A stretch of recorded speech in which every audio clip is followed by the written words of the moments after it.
Luis Lauge te informa sobre la realidad política, sindical y la relación de los trabajadores con las empresas. Trabajadores y empresarios. Un programa donde las voces de los protagonistas y el análisis son el centro de la noticia.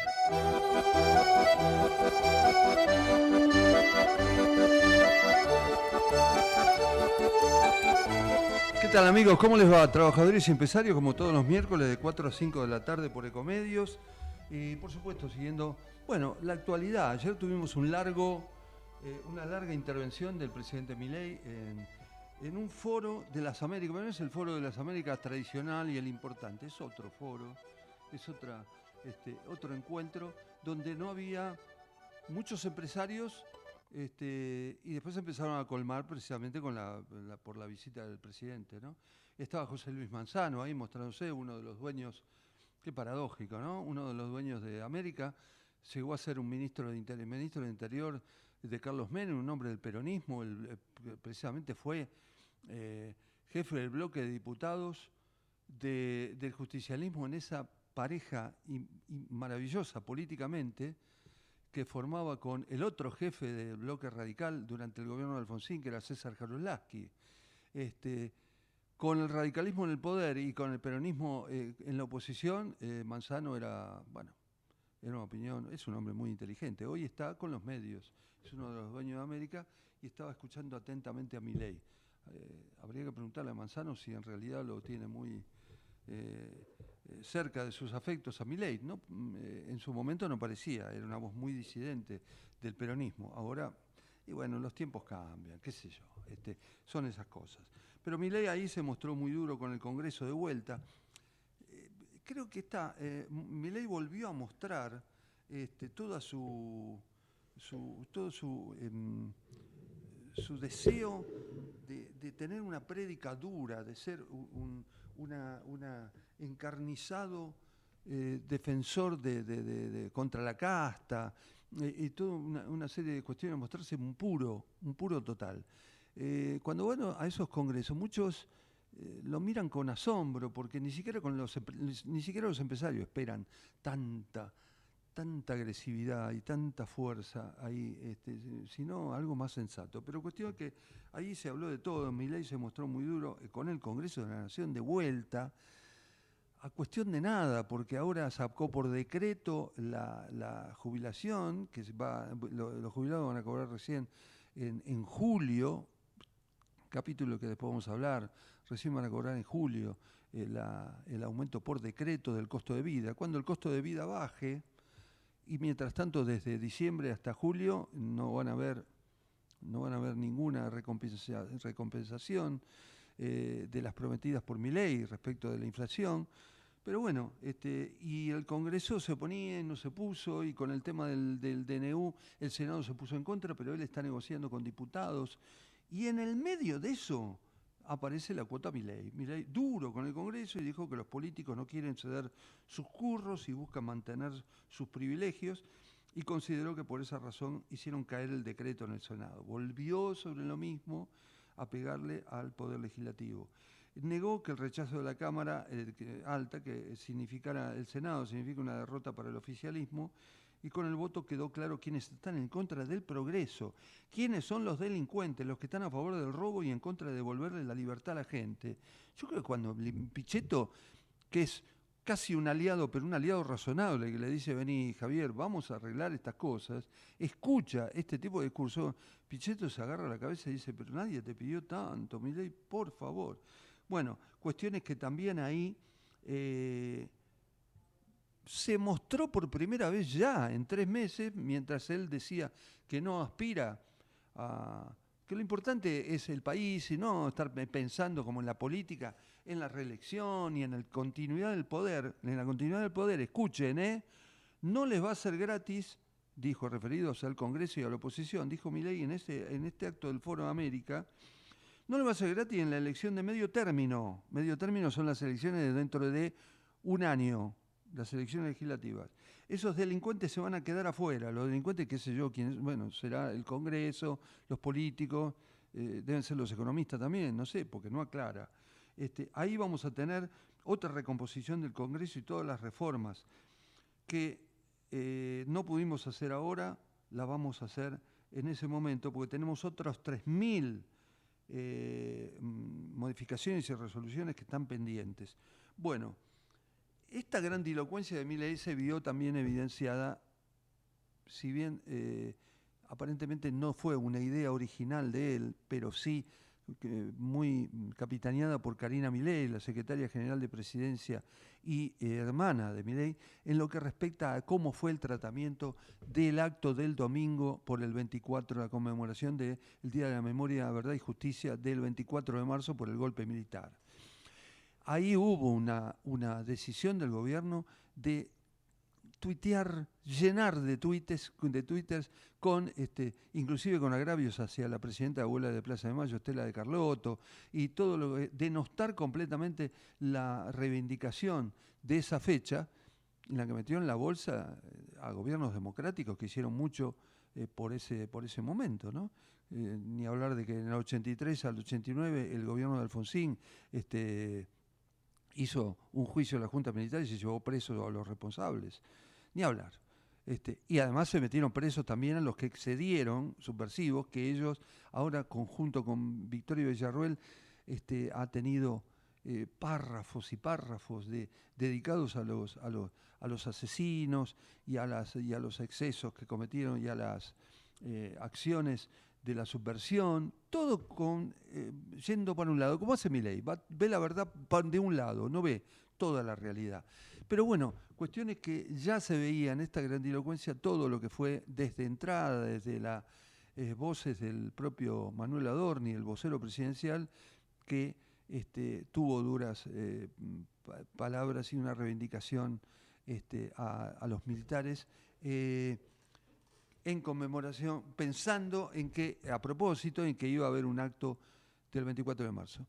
Hasta dónde esto volvió a una discusión eterna que no puede ser mirada, puede ser mirada por un exceso, pero no puede ser mirada desde la no intervención del terrorismo de Estado. Esto es inadmisible. Los subversivos fueron asesinos, algunos dicen que sí, otros que no. Pero el terrorismo de Estado, el gobierno militar de la época, no fue asesino, fue el responsable. Porque vos no podés utilizar el Estado para hacer desaparecer gente. Vamos a ver si entendemos esto de una vez por todas. Bueno, Milei no lo quiere, no lo ve así y reivindica todo el otro sector en el que Victoria Villarroel se ampara mucho, que es el tema militar, y reivindica la lucha militar.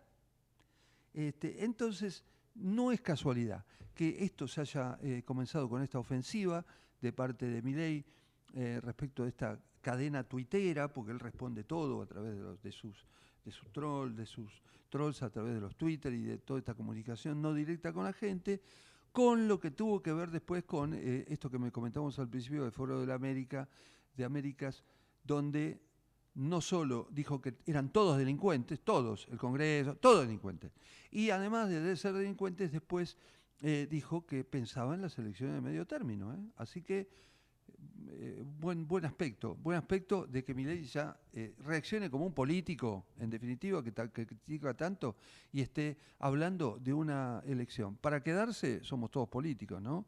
Entonces Milei quiere quedarse, habló de esas elecciones de medio término. Esto fue el comienzo de Trabajadores y Empresarios, ya volvemos enseguida. ¿Sabías que en Quilmes tenés un centro municipal de zoonosis? Podés comunicarte de lunes a viernes de 8 a 14 horas al 2204-9347 o acercarte a Avenida Hipólito Yrigoyen 273 para consultas veterinarias, castraciones, vigilancia epidemiológica y de enfermedades zoonóticas y control de plagas y vectores.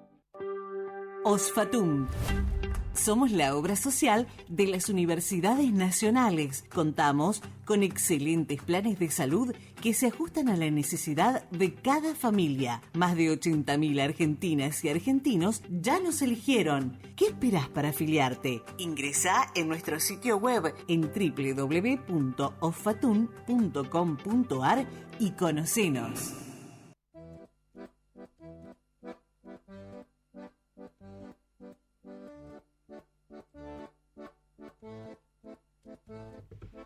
Bueno, seguimos en Trabajadores y Empresarios. Recién hacíamos una introducción al programa respecto de lo que fue el discurso, no solo definiendo como delincuentes a todos en el Congreso y a la clase política y toda una otra escenificación del presidente Milei en un foro de Américas que se realizó ayer y que fue, por supuesto, difundido por la mayoría de los medios que difunden mucho la palabra del presidente, sino que todo viene ya de hace varios días con la ofensiva del propio Milei y de Victoria Villarruel en lo que tuvo que ver con una cadena tuitera y con una exposición muy fuerte de reivindicación militar, precisamente contra el 24 de marzo, el Día de la Memoria, Justicia y Verdad, y paradójicamente con un acto tan trascendente, porque según lo que pudimos ver, este propio 24 de marzo fue un acto, si no el más importante que hubo, uno de los más importantes que hubo desde que se reivindica y se critica la acción de los militares juzgados en ese entonces, el 24 de marzo del 76.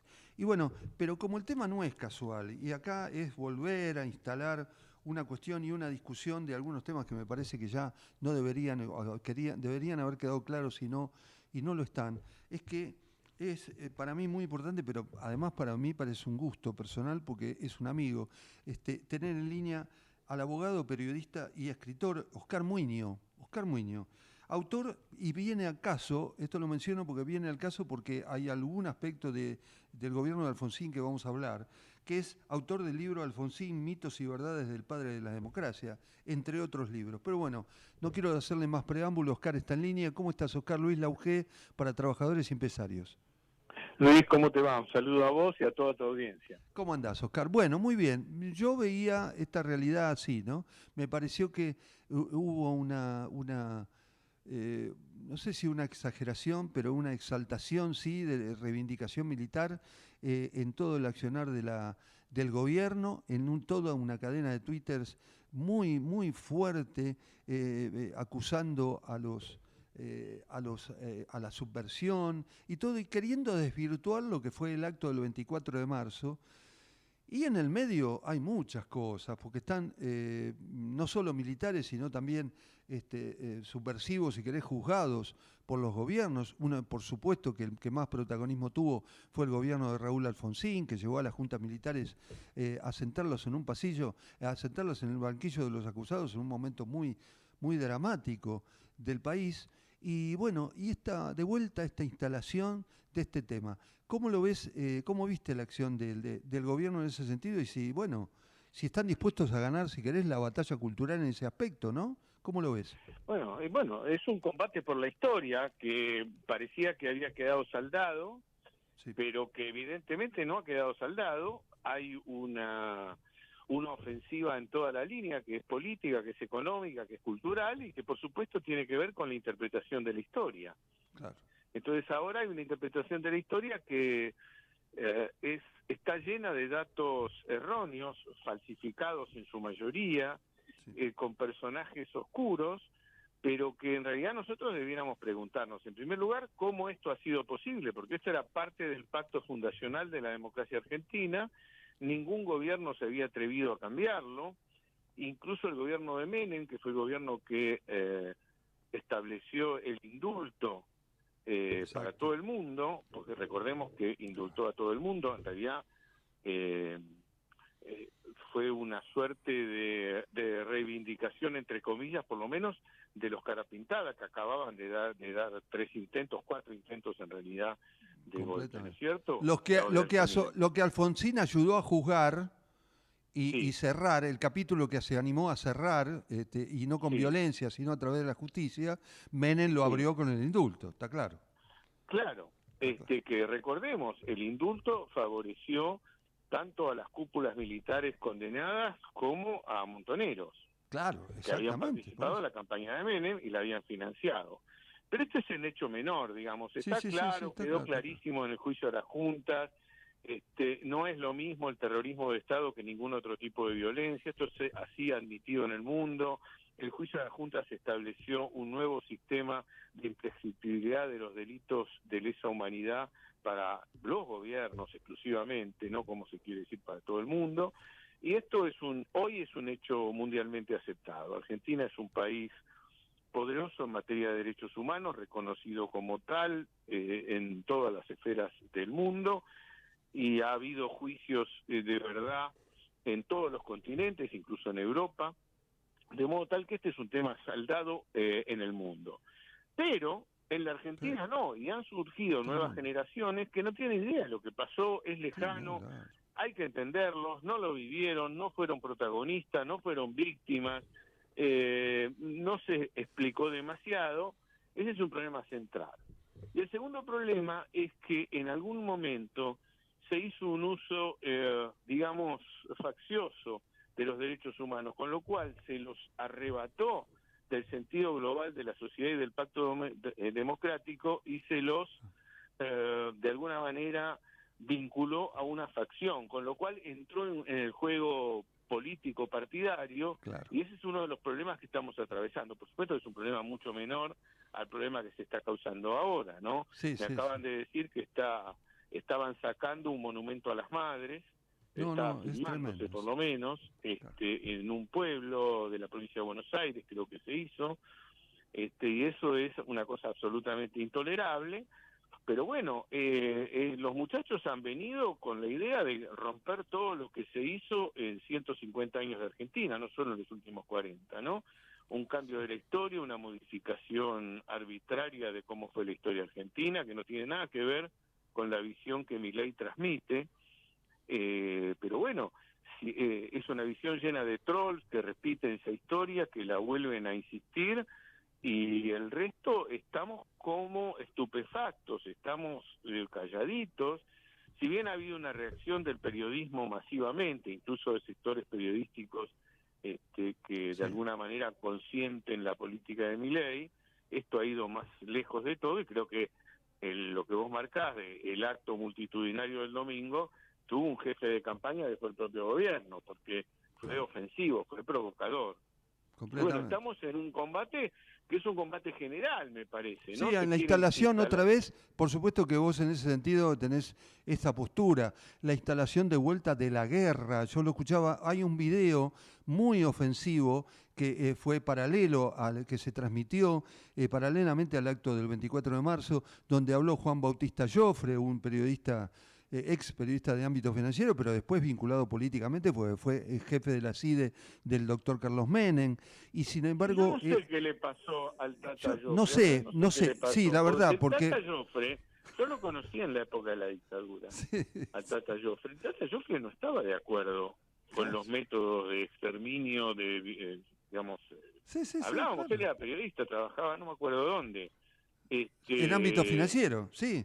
No, pero en ese momento... en ese momento, sí, tenés razón. En ese momento le estaba preparando trabajar en una revista en Estados Unidos que iba de alguna manera, a apadrinar Previs. Sí. Y te digo más, claro. El Tata me ofreció a mí, pero yo no quería ir a vivir a Washington. Mirá, donde se iba a hacer esto. En una revista, pero además una revista de pensamiento progre, teóricamente. Yo no sé qué le pasó después, pero bueno. Sí.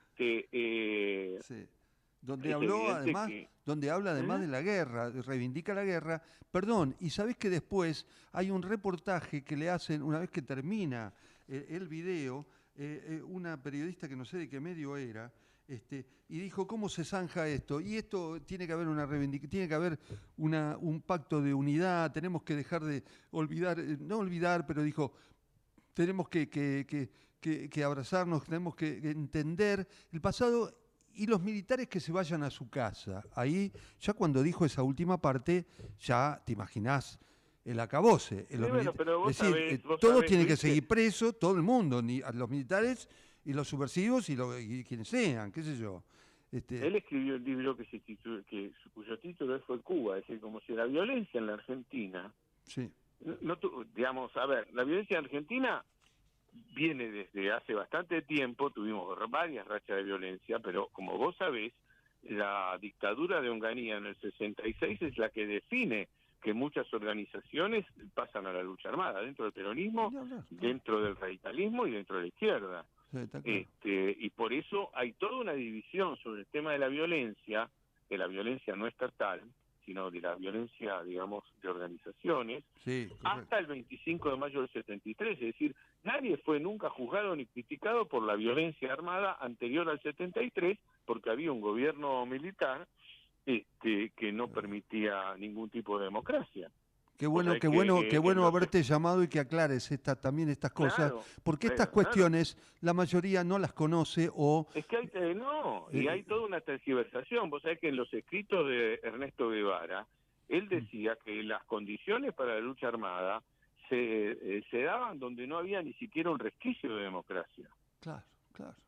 ¿Viste? Entonces, después hay muchachos que lo leyeron mal, pero básicamente yo te digo, este es el gobierno, yo creo, más ignorante en términos históricos, porque lo que dice o es una falacia consentida en algunos casos, yo creo que sí, que en algunos casos sí, pero yo creo que el presidente no miente, creo que el presidente dice lo que piensa y lo que cree que es, y la verdad que no tiene la menor idea de la historia argentina. Bueno, ayer reivindicaba economistas, por ejemplo, como si fuera dioses de la patria y... Claro, son algún tipo de economistas cercanos al anarquismo o qué sé yo, a su idea, pero bueno... Pero son economistas que vivieron hace 150 años. Pero claro, también, qué sé yo, ¿viste? Pero ahora, digo una cosa, porque enseguida, ayer en el discurso de Foro de Américas, él terminó hablando de que estos delincuentes, y hablaba así del Congreso, de los políticos, ¿viste? Él se generaliza y... Bueno, yo también puedo estar en lo mismo. Él habla de delincuentes y habla de todo. Entonces dice, pero por supuesto peyorativamente primero con el Congreso, y después dice, en las elecciones de medio término van a sufrir una paliza, se van a encontrar lo que quieren. Es decir, entonces Milei utiliza el sistema, además esta manera de hacer política que la verdad que nadie vio, y la clase política argentina no sabe, no comprende, que es a través de este repiqueteo de Twitter, del TikTok y de la cosa de la repetición permanente, pero guarda tanta crítica a la política, pero él quiere ser reelegido porque habló de que van a ganar en las elecciones del término medio. ¿Cómo lo ves? Pero él está convencido que van a sacar el 70% en las elecciones del año que viene, así como está convencido de todas estas cuestiones. Yo digo dolorosamente, porque finalmente creo que no tiene idea de cómo es el país, de qué es lo que está pasando, ni qué es lo que va a pasar, ni aclara de qué modo se va a producir la reactivación económica, porque si no hay una reactivación a través de una inyección de consumo que se da con aumento de los ingresos en los sectores de ingresos fijos, o una revolución en materia, supongamos, de inversión que cree empleo por todos lados y mueva la economía, no viniendo de ninguno de esos lugares, no sé de dónde va a venir esta reubicación, ¿no? Pero Oscar, bueno, veremos. Oscar, en una cosa que por supuesto es el mal menor y no quiero hacer eje con eso porque nunca voy a atentar, digamos así, contra la fuerza de la democracia, pero digamos, también forma parte del problema, pero mucho menor a lo que significa Milei. El radicalismo como tal, como fuerza, tendría que haber tenido a partir de esto que pasó un documento, una postura más firme, porque por ejemplo el otro día inesperadamente, pero en buena hora, Martín Lustó tuvo declaraciones muy fuertes respecto, como presidente del Comité Nacional del Radicalismo, respecto de la institucionalidad del DNU, y me parece bárbaro, pero también el radicalismo está dividido. Ahora, el radicalismo respecto del 24 de marzo, y esto no necesitaría, en general, el partido no necesitaría ubicarse en un lugar claramente de una vez por todas y no cercano es un tema complicado por lo ya lo sé. Primero, el dato menos importante. Claro. El presidente del radicalismo Lustó marchó el 24 de marzo, salieron desde Alsina una columna grande, importante, a la que se sumó bastante gente. Primera cosa. Sí. Segunda cosa, tanto el peronismo como el radicalismo están, e incluso el PRO, te diría, están con gravísimos problemas internos. No, sin duda. Es decir, hay una lucha de líneas clarísima entre los que quieren arreglar con el gobierno y los que no quieren.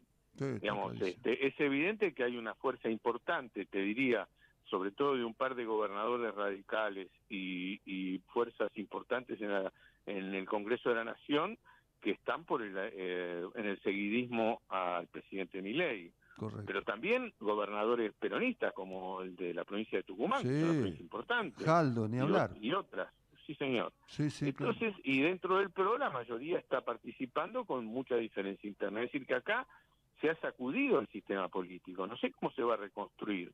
Ahora te voy a dar un dato, que te va, no te va a asombrar porque vos sos un analista político muy importante y no te va a asombrar porque sí forma parte de todo este momento, de toda esta moda, como se llama. El otro día escuchaba una encuesta que hacía Raúl Timerman y Gila Winker en una encuestadora que estuvieron. ¿Y sabés qué? Sí, la conozco. Bueno, ¿sabés que hay detalles que son, impresionantes, ¿no? La política argentina tiene cosas.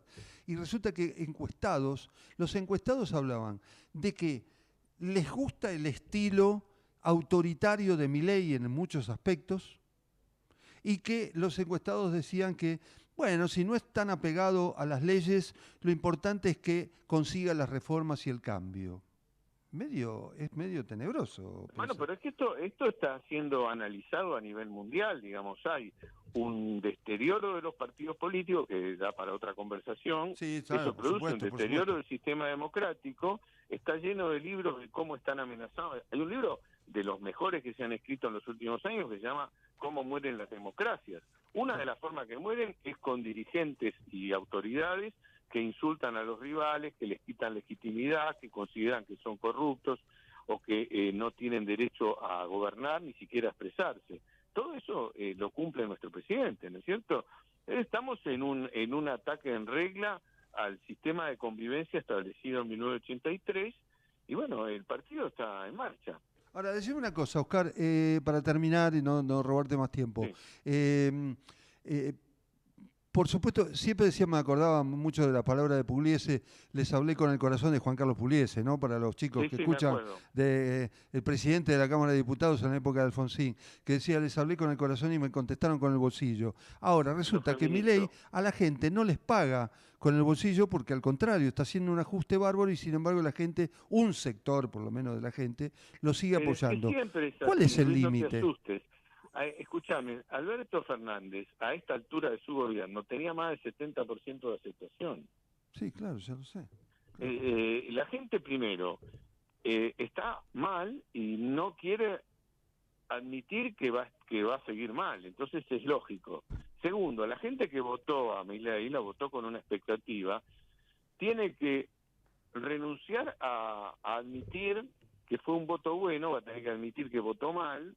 Sí. Con lo cual, si votó mal, son dos problemas. Uno, el futuro se pone sombrío, y dos, me equivoqué. Son temas que los argentinos no estamos muy dispuestos nunca a admitir, y ningún ser humano en realidad, pero acá un poco menos. Exacto. Es decir, la voluntad, el orgullo, la vanidad de decir voté bien y tengo esperanza porque voté bien, va a llevar un tiempo. Y veremos. Habrá que todo esto se ve en el tiempo y además en la capacidad de la sociedad para armar una alternativa, porque si no hay una alternativa los gobiernos no cambian, ¿eh? Sí, indudablemente. Oscar, la verdad que fue un placer hablar contigo, escucharte. Gracias, Luisito. Muchísimas gracias. Y gracias, bueno, a vos. Te voy a... muy interesante lo que planteaste respecto de todo lo que tiene que ver con esta problemática política que da para hablar muchos otros programas. Te agradezco mucho. Gracias, Luis, un abrazo grande. Gracias por estar en Trabajadores y Empresarios. Fue Oscar Muiño, abogado, periodista, escritor, estuvo en el programa. Gracias, nos vemos ahora.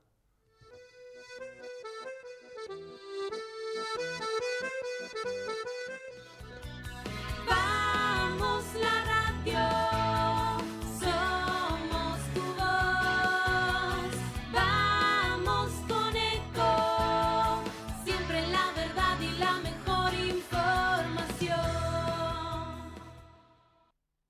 El mejor gimnasio te espera, elegí las clases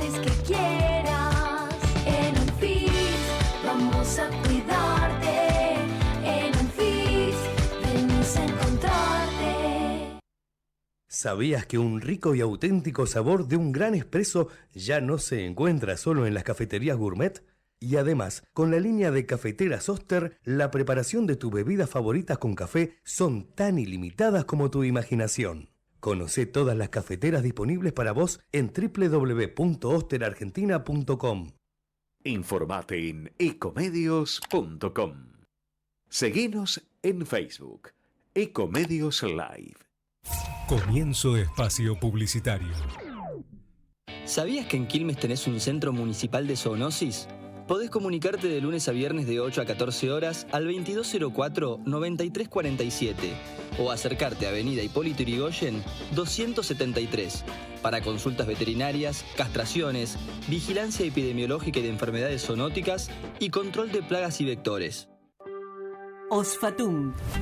Somos la obra social de las universidades nacionales. Contamos con excelentes planes de salud que se ajustan a la necesidad de cada familia. Más de 80.000 argentinas y argentinos ya nos eligieron. ¿Qué esperás para afiliarte? Ingresá en nuestro sitio web en www.osfatum.com.ar y conocenos. Asociación de Trabajadores de la Sanidad Argentina, Buenos Aires, un gremio fuerte y solidario que construye con responsabilidad y compromiso un mejor futuro para todos los trabajadores de la sanidad.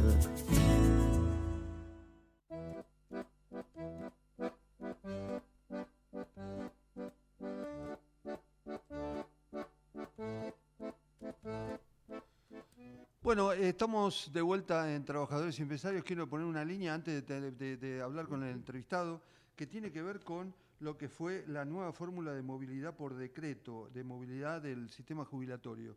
Después de una discusión, finalmente hay todos esos celos. El presidente Milei no quiso que el Congreso tuviera su propia fórmula. Es una cuestión de protagonismo, pero Milei tomó la cuestión de otra manera. Fue, por ejemplo, a través de un decreto que le da, sin embargo, desde julio la posibilidad del aumento por el costo de vida. Supuestamente en julio va a haber, un descenso con una enorme deterioro y reducción del consumo, pero va a haber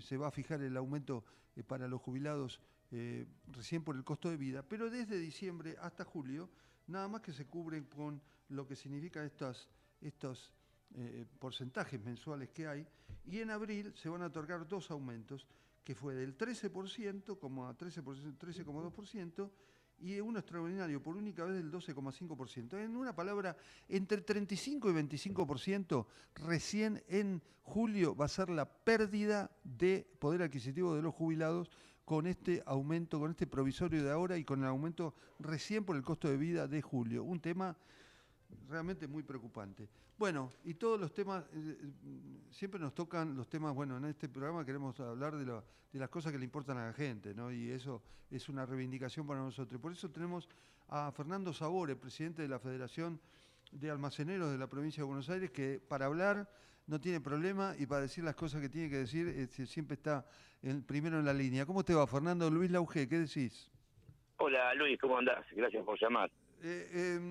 ¿Cómo andás? No, al contrario. Primero, dos cosas. Una me causó gracia porque vos sos muy transgresor y me causó gracia ese encuentro que tuviste con el secretario de Comercio Interior y con el otro, con Blanco Villegas, Blanco Villegas. Fernando Blanco Muñoz, sí. Blanco Muñoz, Blanco Muñoz, de que te llamaron para decirte, ¿y qué hacemos, Sabore? Y vos le debes haber dicho, y qué sé yo, ustedes bajen los precios, porque la verdad que no baja nada. Y después leí que dijiste... Igual no es así, no seas malo, no digas que me llamaron para hablar de qué hacemos, porque... A ver, ¿para qué te llamaron y qué hablaste con ellos? Dale. No, digamos, la reunión la pedimos nosotros, sí.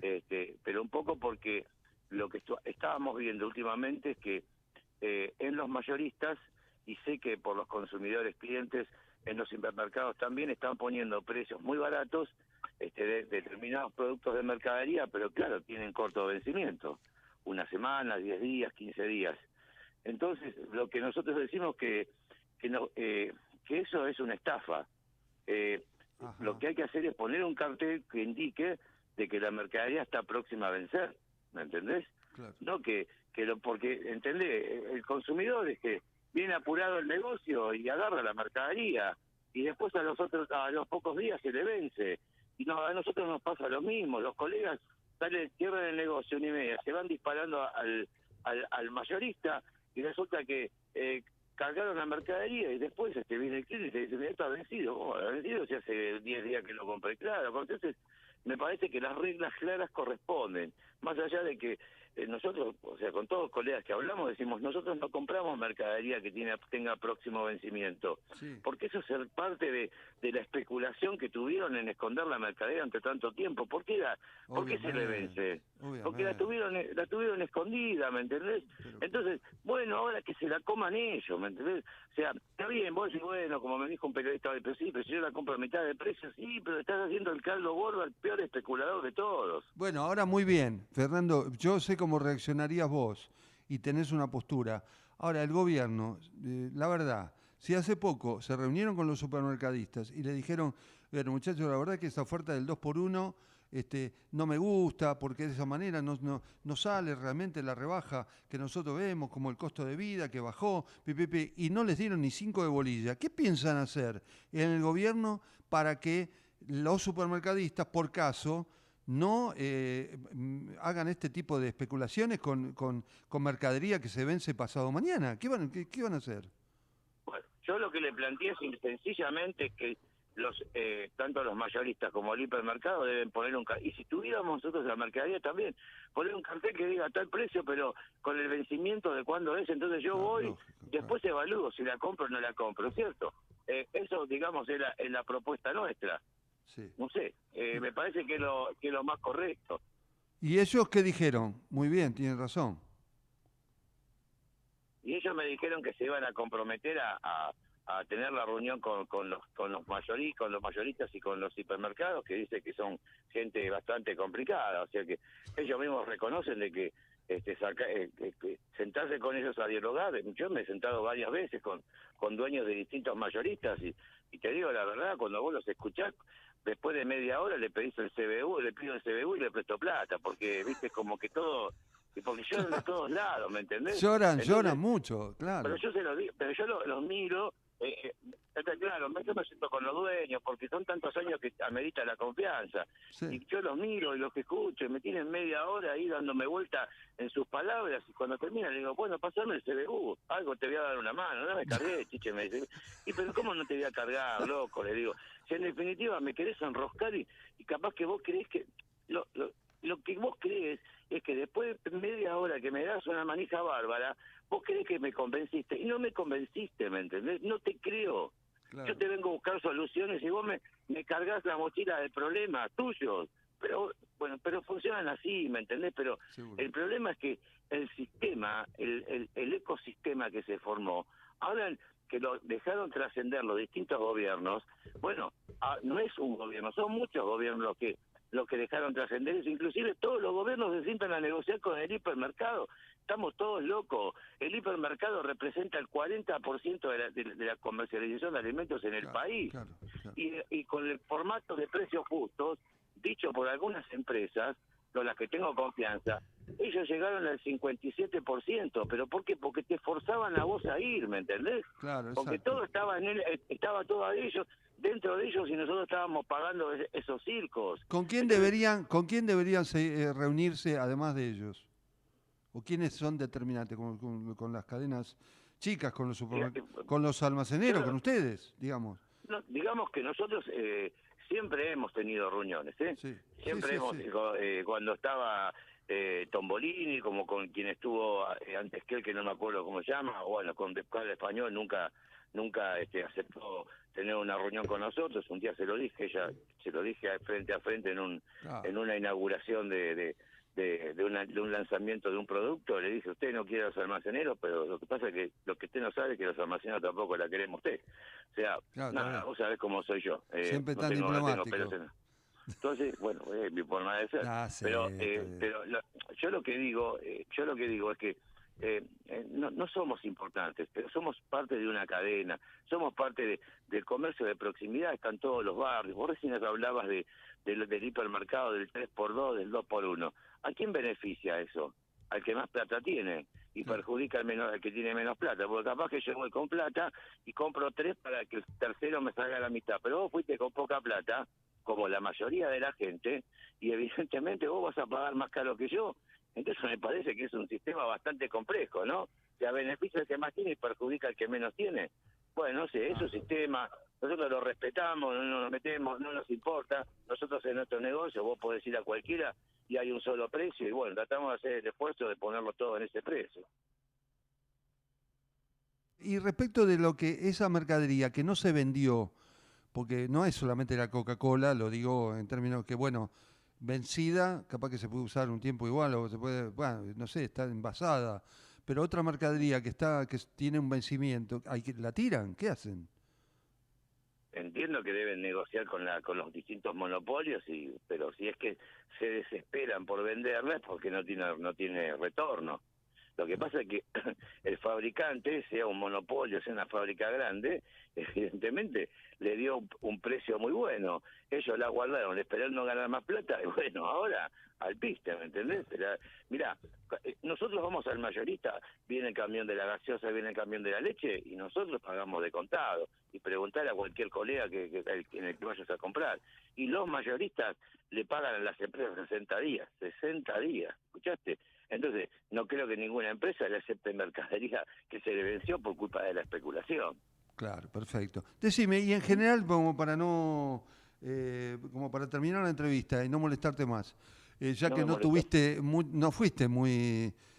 muchas agallas ahí con el gobierno, medio que te estoy cargando. No, porque de entrada me dijiste, bueno, no estuvieron. Porque vos dijiste, porque vos dijiste que me llamaban asustado preguntándome qué tienen que hacer. Ellos, vos no asustado, ellos. Escuchame una cosa. Como dan la situación, ya sé, como se da la situación, y ahora el gobierno de Milei está muy entusiasmado con el tema el comienzo de la baja de inflación. Por supuesto que a los jubilados recién le dan el aumento en julio. Siguen habiendo baja consumo, es decir, todo este panorama de consumo bajo y de restricción económica, ¿va a seguir en el tiempo? ¿Cómo lo ves vos? Mirá, yo lo que te digo es que si bien vivimos un diciembre con una hiperencapsulada en ese mes, porque fue un desastre, enero y febrero también siguió aumentando la mercadería, pero acá hay algo que se destaca, que es la caída de ventas. Enero y febrero cayó un 22% la venta. Sí. Y digamos que esto no es que castigó al almacenero o al comercializador, esto castigó a las alimenticias. Entonces, lo que estamos viendo a partir de los primeros días de marzo, es mucha la mercadería que se está desinflando. No sé si decir bajando, ¿me entendés? Sí. Se está desinflando. Mirá, en febrero, en diciembre llegamos a pagar el kilo de azúcar de la primera marca, del ingenio más importante, que es el dueño del azúcar de los argentinos, entre 1.300 y 1.400 pesos de costo el kilo. Hoy vale 9.50 de costo. Sí. ¿Escuchaste? Sí, claro. O sea, bajó una barbaridad. Entonces, yo la pregunta mía es, ¿quién se quedaba con esa diferencia? No, terrible. ¿Entendés? Pero así hay un montón de mercadería pero ¿sabés qué pasa? Que también la gente, por un tema de bolsillo o por una decisión, hay mucha mercadería que no la compra más. Se terminó un pan lactal de este osito tan simpático, hay que venderlo en 3.600 pesos, mientras un pan pyme lo podemos vender en 1.400. Entonces yo te digo que casi el 70% del pan lactal que vendo es de pyme, y te puedo asegurar que es de excelente calidad, ¿me entendés? Claro. Entonces, mejor que sigan aumentando si quieren ellos, que la gente se va a ir probando sabores nuevos en calidad de pan, en calidad de yogures, en calidad de galletitas, y listo. Ahí estará el consumo. Sí, mejor, en la medida que los productos pyme no terminen con pymes fundidas, con ustedes cerrando negocios, porque también... Este es el tema que también llevé que lo hablé con el secretario de Comercio, porque escuchando que se va a abrir las importaciones, que obviamente vos sabés que 3 empresas son las dueñas del café de la Argentina. Una empresa es la dueña del 70% del arroz, una empresa es la dueña del 80% de la leche, y así te ocupo todo el programa. Entonces, que venga mercadería importada a competir. Ahora, la pregunta es la primera: ¿quién la trae?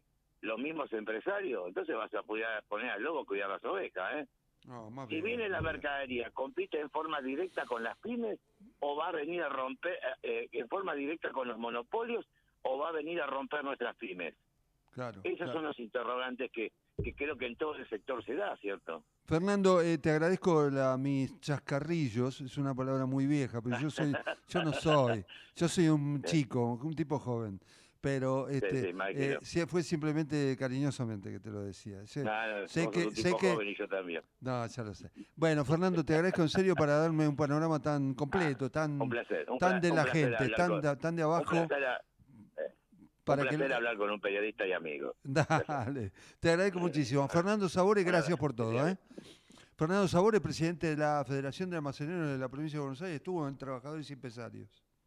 ¿Sabías que en Quilmes tenés un centro municipal de zoonosis?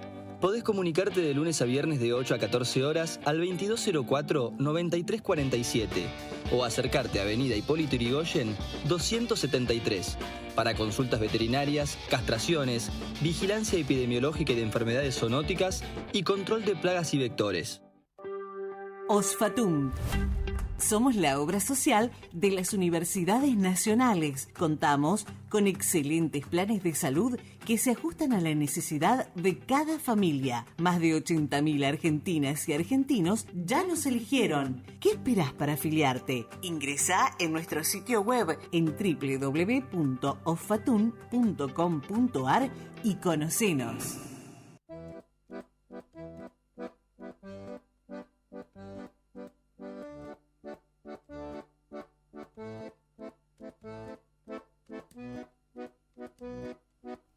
Bueno, aquí volvemos con Trabajadores y Empresarios, y la verdad que uno de los aspectos que nos importaba desarrollar en el programa en estos últimos 10 minutos tiene que ver con la nueva fórmula de movilidad por decreto que sacó el gobierno y, por supuesto, lo que fue recién un aumento de jubilaciones en julio y, por supuesto, lo que fue la reacción de algunos diputados en ese sentido sobre la inoportunidad y la verdad que la insuficiencia de un aumento de los jubilados que después de varios meses no van a tener ningún tipo de aumento de acá, de cómo logran recuperar lo que perdieron. Bueno, uno de ellos es el diputado del Partido Socialista, Esteban Paulón, que está en línea. ¿Cómo te va, Esteban? Luis Lauge, ¿cómo andás?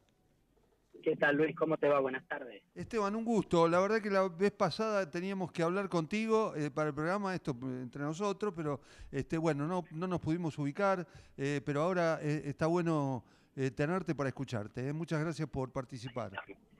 No, a vos, por favor. Bueno, fuiste uno de los diputados que se opuso a esta nueva medición que determinó el gobierno, porque la verdad que el aumento jubilatorio para julio y ninguna compensación, ¿no? Una compensación ínfima para los jubilados desde diciembre hasta esa fecha es realmente un problema muy grande para los jubilados y además vulnera el decreto que firma el gobierno, todas las negociaciones que venían teniendo, sobre todo con diputados, entre otros, de Hacemos Coalición Federal, que vos pertenecés, ¿no? Sí, Luis, la verdad que nos preocupa mucho, primero porque uno de los argumentos del gobierno para no aumentar jubilaciones antes era que no se le había votado la ley base. Claro. Y resulta que ahora por DNU se puede modificar la fórmula y perdimos 4 meses en los cuales los jubilados y jubiladas ponen entre el 30 y el 40-45% del famoso superávit fiscal que tanto se enorgullecen el presidente y Toto Caputo. En segundo lugar, porque como bien vos decís, se propone primero un aumento a partir de julio, que es en Argentina de aquí a julio, es la eternidad, con algunos aumentos parciales a cuenta en los meses anteriores, que está tan mal redactado esto ha informado que va a sacar otro decreto aclaratorio porque no se entiende cómo se ajusta a partir de abril. Exacto. Parte porque propone el gobierno, en compensación a la inflación caída, que es el 25,5% de diciembre y el 20,6% de enero, alrededor de un 50 y pico por ciento acumulado, propone una compensación del 12,5%, una locura. lo cual termina de licuar. Mirá, te hago una cuenta fácil. La inflación de diciembre a marzo va a ser, según las estimaciones, en el mejor de los casos, el 88%. Sí. Y el aumento que propone el gobierno, incluyendo el bono, que el bono se va a ir absorbiendo en la fórmula y a partir de julio no estará más, es del 64%. O sea que incluso en el cálculo más optimista sobre los números del gobierno, hay un 20% de la capacidad adquisitiva de las jubilaciones que se licúan para aportar a ese famoso superávit fiscal. Así Sí, que nosotros, además Esteban, ¿no? en este aumento de a partir de recién de julio, y dejando, creo que es más que 25% que se pierde, que pierden los jubilados, el bono de 70.000 pesos no aparece, con lo cual va a ser realmente una situación dramática para los jubilados eso. Se supone que abril y mayo el bono va a estar, lo que pasa es que lo que uno teme por la formulación del decreto, que es muy malo en la técnica y de apuro administrativa, no se entiende mucho, lo que pareciera ser es que el bono se va a ir absorbiendo como parte de ese aumento a cuenta, por lo tanto vamos a llegar a esa bendita jubilación de 240.000 pesos, la mínima, que es la que representa el 64% de aumento, recién en julio. Por lo tanto, ahí no estamos hablando de cómo impacta la inflación de aquí a julio, que también va a ir comiéndose la capacidad de compra de los beneficios, ¿no? Así que la verdad es que es muy complicada muy complicado el panorama, y por eso nosotros creemos que tenía que ser debatido por ley. De hecho, el jueves que viene, Luis, se vuelve a reunir la Comisión de Previsión Social. Bien. No mañana, sino el jueves que viene. Claro, mañana es feriado, el jueves que viene. Mañana es feriado, sí, el jueves que viene. No, mañana es jueves de Semana Santa, pero la semana que viene, el jueves, se va a estar reuniendo la Comisión de Previsión, porque está la voluntad de nuestro cuerpo de avanzar en una discusión por ley que podrá tener puntos de contacto con la propuesta del gobierno, la actualización mensual por índice de precios al consumidor. Estamos de acuerdo y en parte era nuestra propuesta, pero que entendemos no llega a compensar este empalme muy engañoso que en definitiva va a consolidar la licuación de las jubilaciones en Argentina. Decime una cosa, Esteban, y esto es en términos no solamente políticos, sino también de diálogo, porque ustedes, por supuesto en tu caso como diputado nacional del Partido Socialista por la provincia de Santa Fe, pero también los radicales, Margarita Stolbizer por otro lado, bueno, Miguel Ángel Pichetto preside este bloque de Hacemos Coalición Federal, que es una oposición, digamos, dialoguista, no lo voy a juzgar, me parece lógico, y que dialoga con el gobierno. ¿Cómo cae? Porque no es la primera vez que el gobierno se termina prometiendo que va a haber consenso y termina cortándose solo con un decreto como en esta ocasión. ¿Cómo cae la cosa entre ustedes y cuáles te parece que van a seguir siendo los pasos que van a dar respecto de decisiones unilaterales de Milei? ¿Cómo lo ves? Mira, Luis, la verdad que con mucho malestar. Nosotros cuando el gobierno llamó y apretó, negoció con distintos diputados y diputadas que no dieran quórum en la sesión especial que convocamos desde el bloque, al convocarse rápidamente la comisión, pensamos que, bueno, era una actitud de que no apurar el tema, pero que saliera por el Congreso y respetar el debate democrático que sea en el Congreso. Y a las pocas horas de que se conforma la comisión, primero ciertas desprolijidades en la composición de la comisión, ciertas dificultades para dar un debate serio, no solo eso, sino que a las pocas horas dicta este decreto. Entonces, la verdad que yo sé que el gobierno hace poco más de 100 días que está, y que por supuesto tenemos que tratar de tener una actitud de diálogo y contribuir, siempre obviamente defendiendo los derechos de las personas, pero este tipo de actitudes no contribuyen en nada a esto. Si el presidente quiere que el Congreso avance y que avance en reformas, en leyes, y que podamos discutir reformas que estamos dispuestos a discutir democráticamente, tiene que tratar un poco mejor al Congreso. Este maltrato permanente realmente no contribuye en nada. No, Así que espero que cambie esta actitud y que podamos encauzar un diálogo razonable, el presidente entendiendo que preside un país que ha votado un Congreso que le es opositor, así que lo ha enviado, le ha intimado a negociar, a dialogar con los otros sectores políticos. Una cosa breve, Esteban. Cuando ustedes, cuando se reúne la Comisión de Previsión el otro jueves, ahí van a intentar que salga por ley nuevamente. ¿Y qué? ¿Debería dejar de lado el decreto el gobierno o no? Bueno, habrá que ver. Yo creo que por los tiempos de liquidación de los saberes, que lleva su tiempo porque son 7 millones de beneficios y hay ciertas complejidades, entiendo que rápidamente se aplicará la propuesta que ha sacado el gobierno por decreto, porque ese decreto va a estar válido a partir de las próximas horas, pero en la medida en que nosotros discutamos alguna otra cuestión, reemplazará rápidamente, si logramos un consenso y logramos aprobar otra fórmula u otra compensación, lograremos entonces reemplazar una cuestión por otra. Esa es la idea, no dejar de lado este debate que entendemos debe ser saldado por ley porque es lo que corresponde. Esteban, hay muchos temas para hablar, Rosario, por ejemplo, y demás, pero tantas cuestiones, pero bueno, lo vamos a dejar para otro programa y te agradecemos mucho la participación en Trabajadores y Empresarios. No, por favor, gracias a ustedes y cuando quieran a disposición. Muchísimas gracias. Esteban Paulón, diputado nacional por el socialismo de Santa Fe, por Hacemos Coalición Federal, estuvo en Trabajadores y Empresarios. Ya volvemos. Obras sociales, el sistema solidario de salud.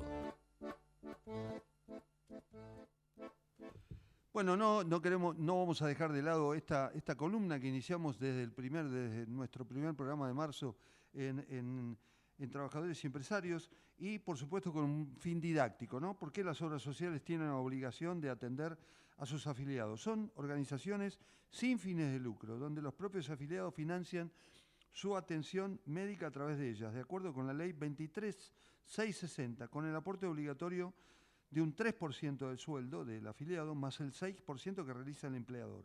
Los recursos que utilizan las obras sociales para sus beneficiarios son como parte integrante del Sistema Nacional de Seguro de Salud.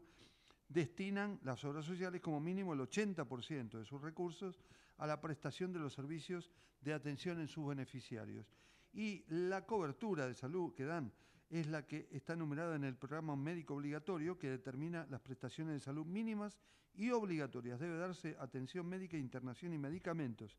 Si se quiere pagar una cuota más elevada, se puede obtener de la obra social un plan con mayores beneficios. Esto tiene que ver con todo un sistema que venimos sosteniendo desde esta columna, que es las obras sociales, el sistema solidario de salud, en el que ahora quieren intervenir las prepagas por un decreto del Poder Ejecutivo. Aparentemente no van a intervenir las prepagas porque chocar con el sistema solidario es muy complicado. Y tienen el problema de que siguen aumentando las prepagas por su cuenta, la cuota. Así que hasta ahora de las prepagas no se sabe mucho. Bueno, esto fue Trabajadores y Empresarios. Ahora veo a otra persona, pero es Javier Martínez. No, Javier Martínez no. Claro, no. ¿Cómo Javier Martínez? Bueno, hay una Javier Martínez, pero no sé, decime tu nombre. Natalia estuvo en la operación técnica, Leandro Laugé en la producción periodística. El miércoles que viene nos vemos en Trabajadores y Empresarios. Muchas gracias por todo. Chau.